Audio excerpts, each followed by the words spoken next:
Muy buenos días para todos. De antemano me disculpan haber llegado un poquito tarde, pero pues estamos haciendo muchas gestiones de la empresa aquí en la ciudad de Manizales y pues por todo el tema social se han retrasado. Mi intención de hoy es compartir con ustedes algunos conceptos básicos que están en documentación y lo que quiero que al final les quede a ustedes es muy claro. Yo siento que es importante que si vamos a manejar el tema de, de saber algo acerca de medicamentos que se han denominado LASA y alto riesgo, al final nos quede como una idea generalizada. No sé si me están escuchando bien, jefe. Sí, señor. Vale. Entonces, en primera instancia, quiero que todos los que están participando en la reunión eh, hagan allá un ejercicio mental, porque cuando yo hago mis charlas presenciales, le pregunto al personal, incluidos nuestros médicos, incluidos nuestros especialistas, y les digo, ¿ustedes saben qué es un medicamento? Nosotros todos los días estamos inmersos en una herramienta científica que ha demostrado tener unos valores agregados muy fuertes y son los medicamentos. Entonces, la definición de medicamento la voy a tomar y me voy a demorar un poquitico ahí porque nos sirve tanto para medicamentos LASA como para alto riesgo. Entonces, un medicamento, primero es un preparado farmacéutico. Eso quiere decir que en el planeta, en América, en Colombia y en cualquier parte de Colombia, solo los laboratorios farmacéuticos autorizados por el INVIMA pueden preparar medicamentos. ¿Vale? Y cuando hablo de preparados farmacéuticos, las materias primas deben ser legales en el país donde se produce y si se importa debe haber un reconocimiento internacional del INVIMA a esos laboratorios de que la materia prima que se produce en otro país cumple con las especificaciones y con los acuerdos internacionales. Ahí está el primer contexto. Todo medicamento es un preparado farmacéutico. Dice, obtenido a partir de principios activos. Y los principios activos, ya de entrada, pareciera, como nos ven a los farmacéuticos, que colocamos los nombres más raros del mundo a los medicamentos. Pero en las escuelas de formación nos preparan para los antihipertensivos, los oncológicos, los medicamentos citostáticos, una serie de grupos farmacológicos. Entonces, preparado farmacéutico, obtenido a partir de principios activos, con y sin sustancias auxiliares.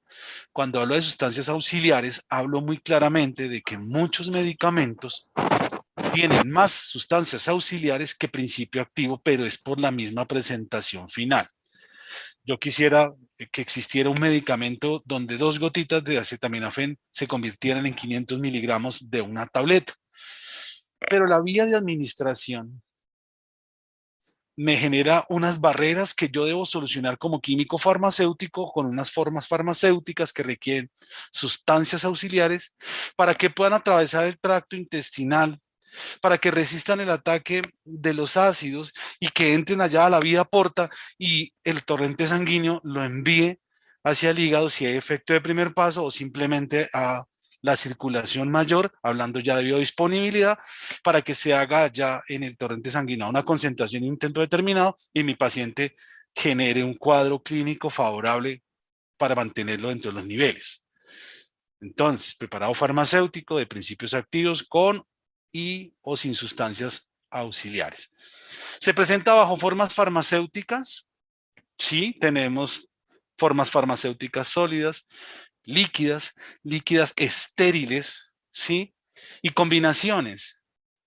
Esas formas farmacéuticas responden a unas necesidades y por eso en la clínica uno encuentra a las enfermeras, y lo digo con todo respeto, pues reciben una orden médica y van y fraccionan la tableta sin revisar si la tableta tiene una ranura, si esa tableta es de, de liberación programada para tratar de cumplir con la orden médica, o pasamos a los casos donde tapamos la ampolla y le hacemos eh, paso directo del medicamento, forma farmacéutica inyectable, vía oral. ¿En qué se utilizan estos medicamentos que son preparados farmacéuticos de principios activos con una forma farmacéutica definida?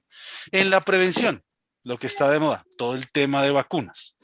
En el alivio, ningún medicamento, a pesar de lo que tenemos, cura, excepto los antibióticos. Nosotros generamos principios activos, formas farmacéuticas que nos permiten tener a los pacientes dentro de los conceptos que requerimos clínicamente. En el diagnóstico pensemos en los medios de contraste, todos los tratamientos que hacemos en la clínica, en nuestras unidades de cuidado intensivo, en hospitalización, en cirugía cardiovascular, para la curación o rehabilitación de la enfermedad. Entonces, toda esta carreta que yo les estoy diciendo, miren cómo amplía esa dinámica de la tabletica cuando se dice normalmente o simplemente cuando dicen la pasta. Hay que tomarse la pasta para el dolor de cabeza. Eso es un medicamento. Pero aquí es donde quiero aterrizar el tema de medicamentos LASA y ya he fortalecido el tema que quiero llegar al final de medicamentos de alto riesgo. Los envases, compañeros de la empresa, los rótulos, las etiquetas y empaques, envases primario y secundario, entendiéndose envase primario como el que contiene y entra en contacto directo con el medicamento o con la forma farmacéutica definida. Los rótulos es la información anexa que trae el medicamento. Las etiquetas que nosotros podemos visualmente identificar metoclopramida, ranitidina, rituximab, lo que ustedes quieran imaginarse, y los empaques que ya serían los secundarios, es decir, el que protege al envase primario de los choques físicos y las condiciones ambientales, dice la resolución 1403, trayendo la definición de la Organización Mundial de la Salud, que hacen parte integral del medicamento. Y ahí adquiere importancia el saber por qué nos tomamos a la tarea de dar, más que por dar un cumplimiento a la norma establecida de habilitación y a las recomendaciones del ministerio, incorporar la estrategia LASA dentro del programa de farmacovigilancia y de uso dentro de Integral. ¿Listo? Dice que esos empaques y etiquetas deben garantizar la calidad del medicamento, la estabilidad y su uso adecuado. Entonces ya tengo el escenario entre todos ustedes. ¿Qué es un medicamento? ¿Cómo se define? ¿Cuál es el alcance? Y entonces abran su panorámica y digan, ahora los envases con los que yo voy, señorita enfermera, a destapar mi ampolla de vidrio allá para sacar y hacer extracción con una jeringa, esa ampollita forma parte de la definición de medicamento y debo tener cuidado en su manipulación. Debo saber que le garantiza una estabilidad, que los blísteres le dan una protección física a las tabletas y que las cajas contenedoras también le generan una estabilidad para que el uso sea adecuado.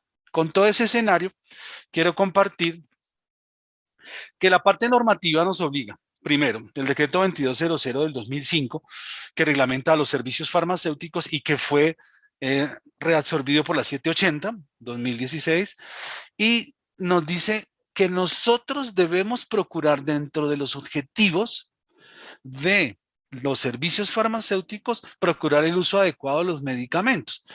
Y esto involucra a todos los actores de la salud, ¿vale? La resolución 1403 va más allá, ¿sí? Y nos dice que debemos, que debemos tener un modelo de gestión de calidad del servicio farmacéutico donde se identifiquen los procedimientos y procesos que aseguren desde la selección, la adquisición, el almacenamiento y la distribución de los medicamentos, una cadena de seguridad para que cuando nosotros, perdón, en acto administrativo, entreguemos a las enfermeras, hagan la correcta administración, previo a una identificación de las necesidades del paciente por el facultativo, que es el médico general o especialista de nuestras unidades o de hospitalización. ¿Listo? Y tomo en colación la resolución 3100, que es la norma de habilitación, y sus congéneres hacia atrás, donde se vino evidenciando que hubo la necesidad de implementar el protocolo de marcación LASA y alto riesgo y se vuelve un ítem obligatorio de todos los temas de auditoría de las IPS o de las EPS con las que trabajamos, ¿vale? Seguido a esto, mire lo que ocurrió en enero del 2020, ¿sí? Dos chiquitines murieron en Bogotá eh, por un error de dispensación en un punto de entrega de ambulatorio, ¿vale? Entonces, ¿qué tenemos aquí en el ejemplo? A mí me llama mucho la atención que Genfar, y lo digo con todo respeto a mis colegas y a la gente que me está escuchando, porque pueden tener algún familiar que trabaje en el laboratorio o en alguna cosa, lo digo con respeto. Genfar sale en un comunicado de prensa en la que muestra todos los criterios de calidad que se le deben hacer a las formas farmacéuticas. Recuerdan que les dije que los empaques secundarios forman parte integral de la definición. Véanlos ahí. Miren, el dossier de un medicamento en el INVIMA debe incluir cuántas carátulas va a tener la caja, cuántos plegables, dónde van los avisos, debe incluir medicamento esencial en Colombia, debe tener lote, fecha de vencimiento, debe hacer énfasis en el principio activo, debe dar la concentración, debe demostrar el registro INVIMA, debe muchas cosas. Esto así para contarles que lo único que diferencia estos dos empaques no es el color rojo que uno esté oscuro y otro más pálido, no, es efecto de fotografía, pero si vemos está el laboratorio, está todo casi igual y el bendito problema de haber leído mal albendazol tramadol. Y entonces ahí está el primer pinito de por qué aparece esa necesidad de los LASA. Y es que son medicamentos que suenan igual o que se ven en apariencia igual.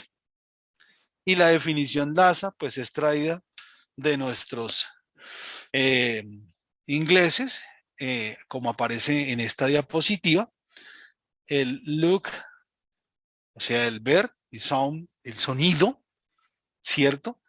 Y muchas veces eso ocurre en la realidad clínica,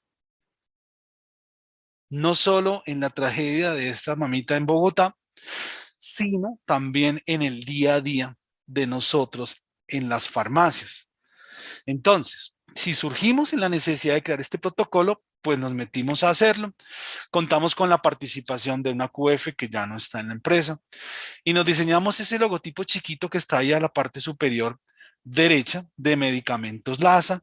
Es una lupita que nos da un indicio de señores enfermeros, señores médicos, si el medicamento está en sus manos, y mis colaboradores de farmacia, llámese regentes, auxiliares y químicos farmacéuticos, revisemos que eso algo debe decir. Entonces, si yo quiero hacer impacto en farmacovigilancia medianamente intencionada, es decir, activa, pues debo, desde la selección, mirar que mi listado básico de medicamentos, qué principios activos incluye, y desde ahí identificar si suenan o se parecen igual cuando los adquiera. ¿Vale? Y voy ya acercando. En la adquisición, pues mirar que si yo me caso con una casa comercial tipo Vitalis, y lo digo con todo respeto, sin herir intereses, o Genfar, esto sí lo digo a título personal, no en vano, ahora cada 3 minutos nos ponen a 4 profesionales de la salud diciendo que los medicamentos Genfar son de alta calidad. Pues partamos del principio de que somos profesionales y lo tenemos que hacer con alta calidad y nosotros tenemos que reconocer esa calidad. Pero quien resiente finalmente es el paciente sobre esa calidad que se demuestra en documentos, en un proceso de BPM, y que nosotros confiamos en que el INVIMA hizo su trabajo y lo hace.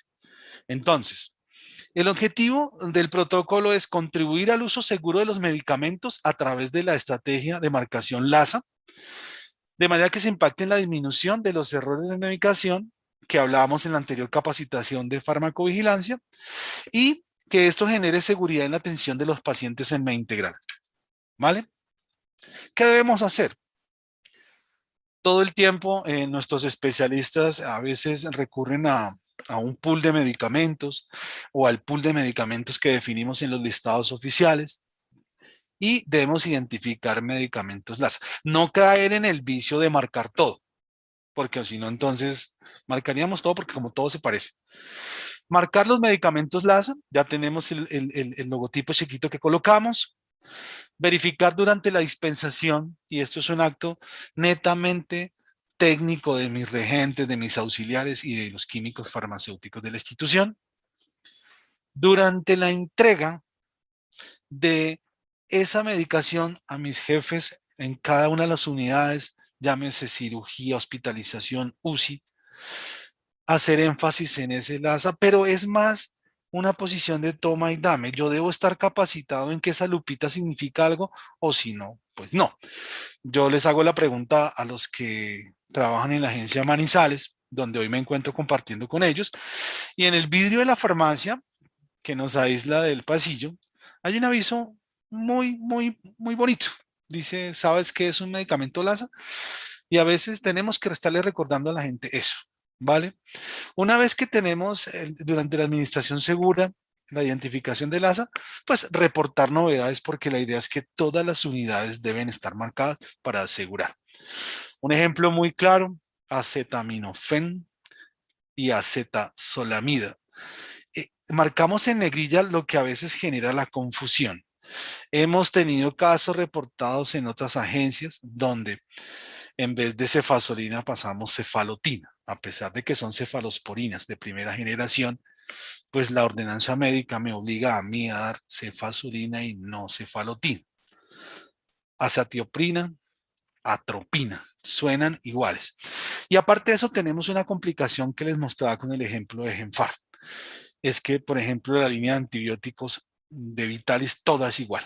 Lo único que se diferencia son las tapitas de colores rojos dependiendo del grupo farmacológico del antibiótico. ¿Quiénes somos responsables? Pues la responsabilidad de la variedad actualizar el instructivo de manejo del ASA es del servicio farmacéutico. Somos nosotros la puerta de entrada de los medicamentos, ¿cierto? Somos nosotros quienes hacemos recepción técnica, somos nosotros quienes estamos en primera instancia obligados a hacer el marcaje, ¿cierto? Y de plano, la segunda responsabilidad le cabe al personal asistencial que entra en contacto con lo que definimos ahí, cadena de uso de medicamentos, LASA y alto riesgo, ¿vale? Desde el personal auxiliar de servicio farmacéutico, pasando por mis regentes, hasta el servicio, hasta el personal de auxiliar de enfermería, nuestros profesionales de enfermería, que son los que son facultativos para la administración de medicamentos en Colombia. Entonces, ya dejamos de lado el interés que teníamos hacia los medicamentos que me pueden parecer, me deben generar un nivel de riesgo y los marco.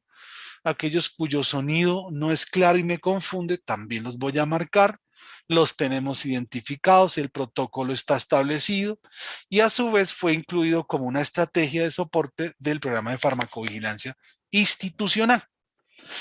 De otro lado, el grupo de estudios en Estados Unidos eh, viene actualizando un listado de medicamentos cuyo uso debe ser muy marcado porque pueden aparecer eventos adversos, primero que ya están, digamos, muy bien reportados y en la bibliografía, pero que si nosotros tomamos las herramientas, pues podemos evitar. Entonces, acuérdense allá en la definición de medicamentos que decíamos que las formas farmacéuticas, las vías de administración y aquí aparece algo bien importante.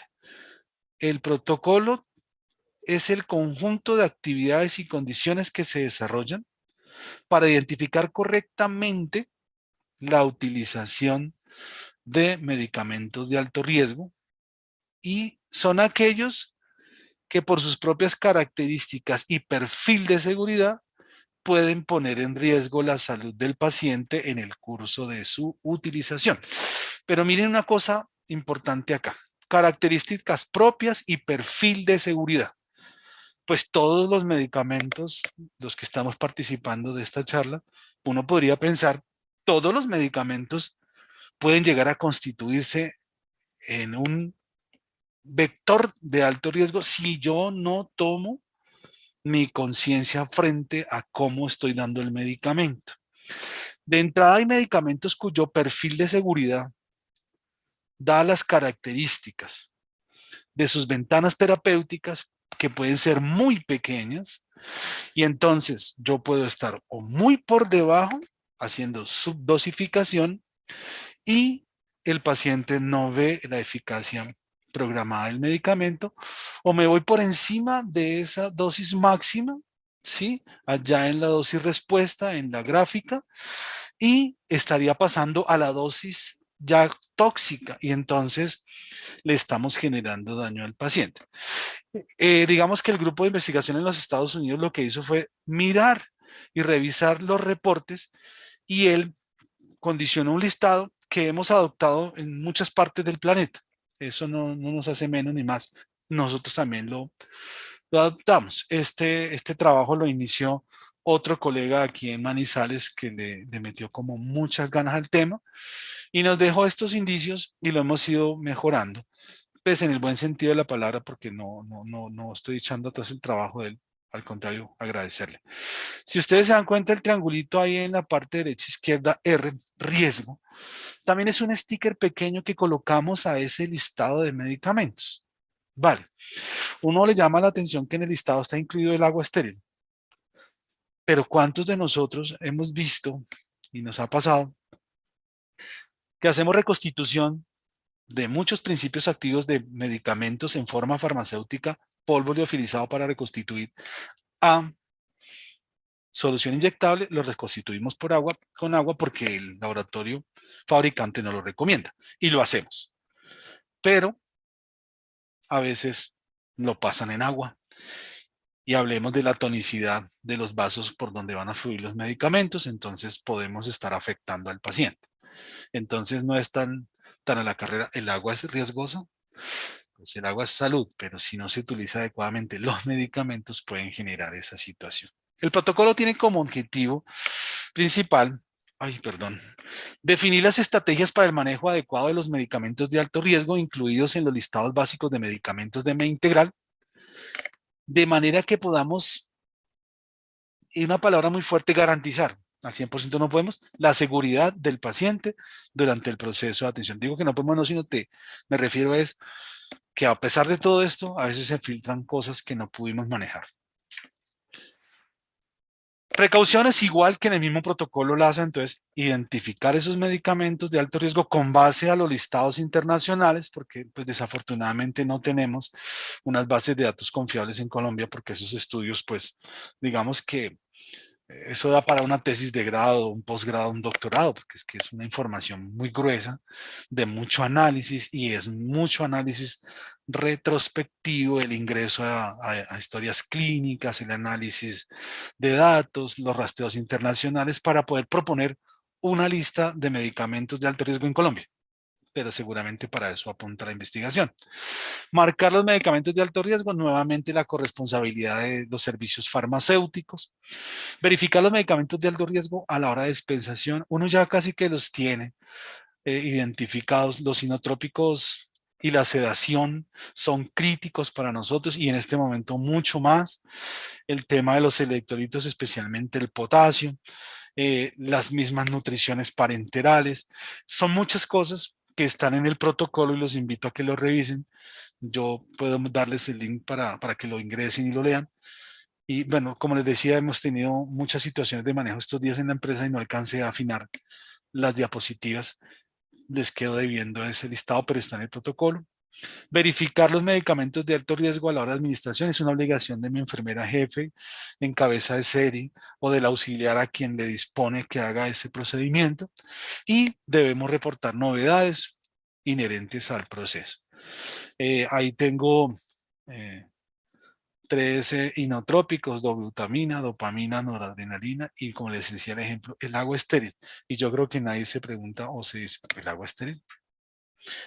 Entonces, chicos de farmacia, mis colegas compañeros de trabajo del área de enfermería, digamos que me hubiera gustado mostrarles otras cositas inherentes a estudios, pero déjenme contarles que me queda un tiempito todavía, que encontré un artículo muy interesante en el que se muestran de 8 años de investigación retrospectiva los errores asociados a medicamentos o a medicación, y nosotros, los de los servicios farmacéuticos, dentro de lo que se encontró, tienen un alto porcentaje de incidencia en la presencia de eventos adversos el tema de la dispensación. Por ende, nosotros, desde el servicio farmacéutico, les solicitamos que si el listado no está, lo solicitemos y lo fijemos en áreas donde yo pueda tener acceso y acordarme de que eso existe. Y lo mismo con los medicamentos de alto riesgo. Es claro la experiencia que hemos tenido. Durante una visita de habilitación, la habilitadora le pregunta a un auxiliar que era medicamentos LASA cuando nos estaba haciendo seguimiento del carro de paro, y no hubo una respuesta favorable. Entonces, la base de la pirámide de la seguridad, desde mi concepto, Carlos Martínez, como persona que trabaja en la empresa, es que nos apoderemos de los conocimientos básicos que nos permitan tomar una conciencia y una actitud real frente al manejo de los pacientes. Yo puedo saber que sí, la Lupita Laza, pero si yo no hago la introyección personal de decir Laza, ¿con qué se puede confundir esto? Hemos pasado por unos escenarios grandísimos en otras agencias donde uno ve esa falencia. Entonces mi invitación es, yo lo hago a través de la jefe Edna, que me colabore para dejarles esos listados y que se hagan obligatorios en los servicios farmacéuticos, en las ventanas de atención. Todos tienen el mismo modelo de atención, y donde preparemos medicamentos que en esos listados fijados para que haya sí una iniciación de lo que en el ámbito académico llamamos el estado del arte. Es cómo nuestras enfermeras, cómo nuestros médicos y cómo los servicios farmacéuticos en este momento están frente a la aplicación de esos dos protocolos. Marcar por marcar me parece que no debe ser el deber ser, valga la redundancia, sino que si yo soy consciente de lo que hago, puedo afectar la integridad de un paciente, luego y tanto tomo razón y posición frente a los dos protocolos. Para finalizar, definición de medicamento, amplíenla, no se queden con la pasta, la inyección, la ampolla. No, es un concepto macro que involucra escenarios donde ahora se amplió, los empaques forman parte integral, y si yo le coloco una identificación de más al empaque, me debe generar una actitud de reflexión frente al uso de ese medicamento, más aún cuando nosotros tenemos un medicamento de alto riesgo y nosotros manejamos relajantes musculares, sedación, manejamos analgesia, opioides, manejamos volúmenes de líquidos muy altos, hacemos mezclas de electrolitos para reposición, cuantificamos las nutriciones parenterales que hablamos ahorita en el siguiente tema. Pues es un conjunto de muchos principios activos, y eso genera y puede generar daños en el paciente. Entonces les agradezco la atención.